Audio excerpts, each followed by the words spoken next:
Before Dillytek, because were you guys DJs on your own in your own right before Dillytek, or was that the very beginning? Barely, no. Just started doing Pretty it much, together. we bought our decks together, and then started DJing out together. Open up Google how to mix songs.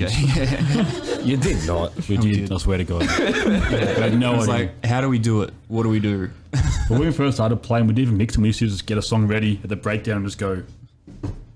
Yeah, that's DJing, isn't it? We didn't even know the concept of like Beat matching or the anything song, like getting that. the same tempo, lining up the beats, blending in the faders. We had no idea. Pretty much just spent most weekends at like what was it? Impulse. No, Hunter Bar. Yeah. Trying to watch like Joe and Jace and Toby, like Matrix, watching them DJ and What's What made going you on? want to DJ? yeah, What made you want to? watching those guys and thinking, hey, they look like they're having fun. We really like the music.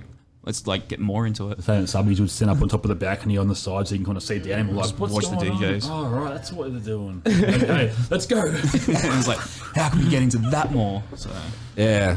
That's I remember having a similar, like I never went to subbies because I didn't live in Sydney then, but you talking about subbies when it was at home? Or? yeah, when it was like Friday night, you'd be lined up around the Did you guys IMAX go trying to to get Pitt in. Street? No, that was No, just before our time. before Just before. Yep. You're showing your age, Luke. Yeah. Yeah, I went to Pitt Street. Fucking hell. You would have gone to Gas as well then. Yep. Yeah. Gas was so confusing. You'd go downstairs and you'd be downstairs and then you'd go and you'd be at the balcony and you're looking downstairs and you're like, but it was downstairs. And now I'm upstairs. The fuck? Was that anything to do with the club or more to do with your No, state it was of just mind? the venue was very strange. It was confusing. Well, it was to me, right? You didn't really mix at all, or you weren't really DJs in your own right, so you decided, right, let's do something together and be Dillytek. And was it straight into producing from there, or Pretty much. Pretty much, yeah. really? We played our first song at our first gig. Get out of town. Yeah. What was your first gig? It was like our first gig was it was May 2010 at HSU in the Gaff. Down at the Gaff. Oh, yeah. And it had only just started the previous December, I think, and we started promoting for him straight away and handing out flyers and bringing all of our friends on the guest list and just like really trying to Trying to push. get on the good side to try and get in there. That's what you had to do back then to try and get a gig. So we That's were what you all amongst still it. should be doing, you young kids out there trying to get gigs Take and note, stuff. people. Yeah, so we prepared heaps for it, and what song was it we made? It was Day and Night. Day and night, yeah, just a bootleg that we did of that. We called it Night and Day. Night and day. So we used the vocals and just made it into a hardstyle track pretty much, but it was ours and we played it in our first set. So Yeah. that was pretty cool. That is really cool. I don't think anyone could lay claim to like the first gig I ever played. I played a track I made. That is really cool. I don't know, kids these days though, they're pretty smart and savvy with their computers and shit. Yeah. Actually, yeah, you're kind of I right. think these days it's a lot easier to More accessible. get to a good stage in producing just from YouTube and the things that are available to you, the samples and the project files and the tutorials. It's a wealth of knowledge out there now. There's so much stuff. Every track he played was his. Well, I was Oh, just there he about, goes. He's trumped us already. I was just about to say that. Like, you guys have just done a track with Firelight, which we're going to talk about a little later. But like that guy like was headlining Massive when he was 17 years old. Yeah, it's like, crazy, right? Pretty awesome, hey? It's so good.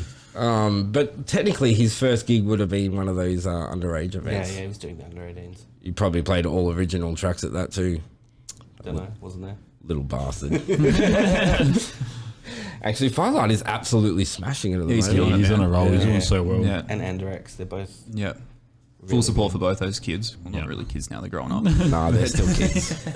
No, it's good to see like a lot of the local scene and the fans getting behind local acts as well. Yeah. So that's really good, I reckon. Yeah, because it's a little bit different now. Like when we were first coming through, you obviously had like the established guys that in hardstyle that had gone overseas and stuff. There wasn't like a lot that was happening here, and there wasn't a lot of support for the producers and stuff. And it's really good to see now that we've got like a real pool of homegrown talent that are starting to push through. So it's really healthy for the Australian scene. And it's really good stuff too. Yeah. Like Yeah. really, really good stuff. I know with like the Spun show with Jozzy and Shtave, like because they obviously only play Australian artists. And even I'm just blown away. I'm just like, man, this is sick. Who's doing this? And it's like some guy in Melbourne or Adelaide, Yeah. doing all that sort of stuff. So early on, like, okay, so you played at the HSU event, and those were pretty big back then, weren't they? For a club event, the HSU events. Yeah, well, They started off like It was those the biggest local events, hardstyle and then thing at they the started. time. Yeah, definitely, it was the only hardstyle thing really at the time.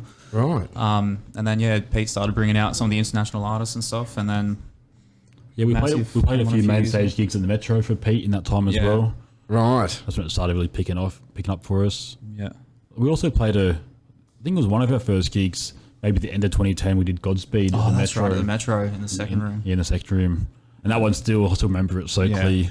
Yeah. We were sitting on top of the decks and top of the Just like- speakers and like Hedge banging and just yelling at going people. ballistic. It was so cool. You wouldn't even be allowed to do half of that stuff nowadays, would you? Yeah, we tried.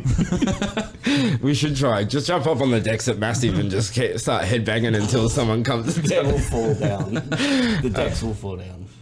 Hey. That table, I don't know about that. Well, Yeah, I'm Steve, not trusting it. at the last Hard Dance Icon, Steve spilt a beer into one of the power boards Yeah. on stage. So no matter what you do, you can't really do worse than that. You can jump up on stage, kick a deck off, and be like, "Hey, remember that time you spilled a beer into the power board?" Yeah, it might be a little bit different when you're not running the club though. Yeah, do you run the club? No. Okay. Yeah. Well, I mean, you could try it still, though. That'd still Yeah, be we'll give it a funny. shot. You can try it first. If it works, we'll do Well, it. I was actually hoping you'd try it. Feed me enough beers and I'll give it a go. Oh, what's his name, Luke? Well, I didn't Damo, the MC Destiny one, was it him that one time at home nightclub just walk up to the decks and just poured a beer into the decks because he didn't like what the DJ was playing? Wow. Amazing. Now that's gangster. I don't know if Tilsey should be jumping up on decks though too much. Yeah, I no. remember up at Newcastle. one Newcastle. time, he jumped up, had his GoPro, and was trying to do some filming. And then the GoPro footage, all you see is the camera facing the crowd go backwards. It's pulled straight off the stage. Yeah. Because some of the decks, like the stage, like on the big stages like DEF CON and stuff, they almost encourage you to jump up on Oh, there's that. heaps of room on Yeah. those ones. Heaps. Yeah, Yeah. they put a square taped so you know where to Stand, stand. stand here. Yeah, jump Yeah. here. Do they really? Yeah, Oh. yeah. And the HSU events. Because I'm always surprised at like how there's no one going, oh shit, like I'd be No, there's freaking little out. stage. Also, H&S coming Normally, in. like when we've played Red Stage before, they've always got the big storage boxes underneath the thing as well, so you can pull them out and stand on them. it to get up. I thought that was just for the Oh. short DJs. Oh, you can send on them as well. Oh. So we can finding out all these little secrets about these. I told you. Hello there, and thanks for watching another clip from Unhinged TV. Subscribe to the channel to be notified when we go live or when we upload new content. See you soon.